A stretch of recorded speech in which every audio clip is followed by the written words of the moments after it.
Hi friends, welcome to my channel. ఈరోజు మనం దీపావళి రోజు లక్ష్మీ పూజ ఎలా చేయాలో ఈరోజు తెలుసుకుందామండి. ఉత్తర భారతదేశంలోనూ దక్షిణ భారతదేశంలోనూ దీపావళి పండుగకు ప్రత్యేక విశిష్టత ఉంది. దీపావళిని దీవాలి అని కూడా పిలుస్తూ ఉంటారు. మరి ఈ దీపావళి రోజు లక్ష్మీ పూజ ఎలా చేయాలో ఇప్పుడు తెలుసుకుందామండి. దీపావళి అనగానే మనకు ముందుగా గుర్తొచ్చేది బాణాసంచా, లక్ష్మీ పూజ, అలాగే ప్రతి ఒక్కరి గృహం కూడా అందమైన రంగురంగుల ముగ్గులతో అలంకరించి దీపకాంతులతో అలంకరించబడి ఉంటుంది. మరి ప్రతి ఒక్కరూ కూడా దీపావళి ఎప్పుడు వస్తుందని చిన్న పెద్ద ప్రతి ఒక్కరూ కూడా ఎదురు చూస్తూ ఉంటారు. దీపావళి రోజు ఏ ఇల్లు అందంగా రంగురంగుల ముగ్గులతో, అందమైన పచ్చటి మామిడి తోరణాలతో, వివిధ రకములైన పూలమాలలతో అలంకరించబడి ఉంటుందో ఆ ఇంటిలో లక్ష్మీదేవి స్థిర నివాసంగా ప్రవేశించి ఆ ఇంటిలో కొలువై ఉంటుంది. కాబట్టి ఈ రోజున దీపావళి రోజున శుభ్రంగా ఇంటిని శుద్ధి చేసి రంగురంగుల ముగ్గులతో అందమైన తోరణాలతో అలంకరించుకోవాలి. లక్ష్మీదేవికి శుభ్రత అంటే చాలా ఇష్టం. కాబట్టి లక్ష్మీదేవికి ఎంతో శుభ్రంగా పరిసరాలు ఉండడం అనేది చాలా ముఖ్యమైన విషయం. ఇప్పుడు దీపావళి రోజు లక్ష్మీ పూజ ఎలా చేసుకోవాలో ఇప్పుడు తెలుసుకుందాం. ఏదైనా ఒక పీటను తీసుకుని పసుపు రాసి కుంకుమ బొట్లు పెట్టి బియ్యపు పిండితో ముగ్గులు వేయాలి. సాధారణంగా లక్ష్మీదేవికి అష్టదళ పద్మాన్నే వేయాలి. ఆ తరువాత ఒక ఎర్రటి వస్త్రం పరిచి దానిపై బియ్యం పోసి దానిపై బియ్యంపై ఏదైనా ఒక తమలపాకు కానీ లేదా మామిడి ఆకు కానీ పరిచి దానిపై లక్ష్మీ గణపతి మూర్తుల ఏదైనా ఒక పటం కానీ లేదా అష్టలక్ష్మీ కలశం కానీ బంగారమైన వెండి అయినా మీ శక్త్యానుసారంగా ఏ కలశమైనా సరే మీరు ప్రతిష్ఠించి పూజను ప్రారంభించాలి. ముందుగా గణపతిని ఒక్కసారి స్మరించుకుని లక్ష్మీ గణపతి పూజ ప్రారంభించాలి. ఇక్కడ నేను లక్ష్మీ గణపతి అని కలిపి చెబుతున్నానండి. ఒక్క లక్ష్మీదేవికి మాత్రం ఎట్టి పరిస్థితుల్లో విడిగా పూజ చేయకూడదు. లక్ష్మీ గణపతులను కలిపి ఈరోజు పూజించడం చాలా మంచిదన్నమాట. కాబట్టి ఈరోజు మనకి లక్ష్మీదేవి ఏ స్వరూపాలలో పూజింపబడుతుందో ఇప్పుడు తెలుసుకుందామండి.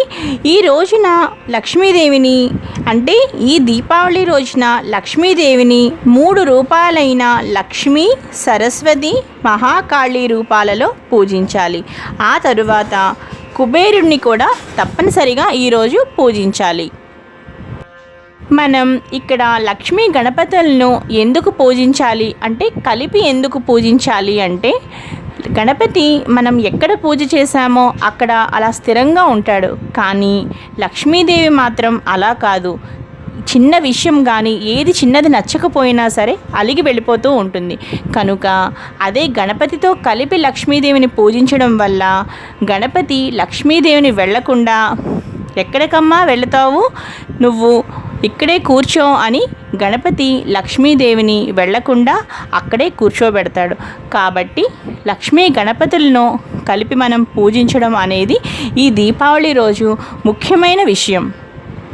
మనం ఈ దీపావళి రోజున లక్ష్మీ గణపతులను కలిపి ఎందుకు పూజించాలో ఇప్పుడు తెలుసుకున్నాం కదండి. ఇప్పుడు లక్ష్మీ గణపతి పూజా విధానం గురించి ఇప్పుడు తెలుసుకుందాం. ఇప్పుడు లక్ష్మీ గణపతి విగ్రహాలకు పూలమాలలు వేసి దీపారాధన చేయాలి. మంచి సువాసనలు గల అగరబత్తులను వెలిగించి లక్ష్మీ గణపతులకు ఇక్కడ మనం పూర్తిగా కూడా లక్ష్మీ గణపతులకు కలిపే పూజ ప్రారంభించాలి. చివరి చాలా ముఖ్యమైన విషయం గుర్తుపెట్టుకోండి. ఆ తరువాత లక్ష్మీ గణపతులకు పూజ కోసం మనం పసుపు, కుంకుమ, పువ్వులను ఏర్పాటు చేసుకోవాలి.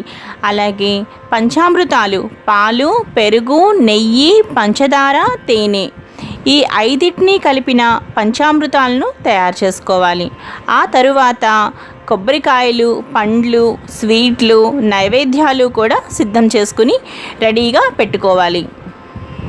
ఇప్పుడు పసుపు కుంకుమ తీసుకుని లక్ష్మీ గణపతి పటంపై వేస్తూ వినాయక అష్టోత్తర శతనామావళి అలాగే లక్ష్మీ అష్టోత్తర శతనామావళి చదువుకోవాలి. ఆ తరువాత లక్ష్మీదేవి సహస్రనామ మంత్రాలతో లక్ష్మీదేవిని పూజించాలి. ఆ తరువాత లక్ష్మీ గణపతులకు మనం నానావిధ పరిమళ పత్ర పుష్పాలతో లక్ష్మీ గణపతులను ఆరాధించాలి. ఆ తరువాత సువాసనలు వెదజల్లే సాంబ్రాణి ధూపం వేసి దీపం కూడా ఒకసారి చూపించాలి.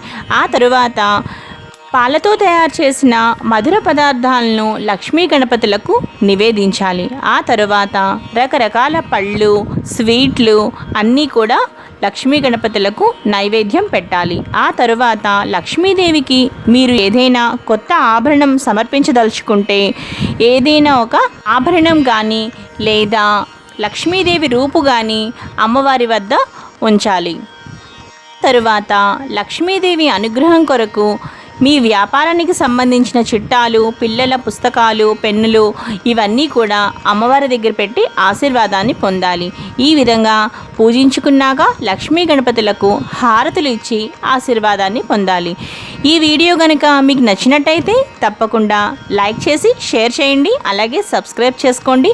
అలాగే పక్కనే ఉన్న బెల్ సింబల్ని కూడా యాక్టివేట్ చేసుకోండి మరిన్ని నోటిఫికేషన్స్ కోసం. అలాగే ఈ వీడియో కింద ఉన్న డిస్క్రిప్షన్ బాక్స్ని కూడా చెక్ చేయండి. Thanks for watching.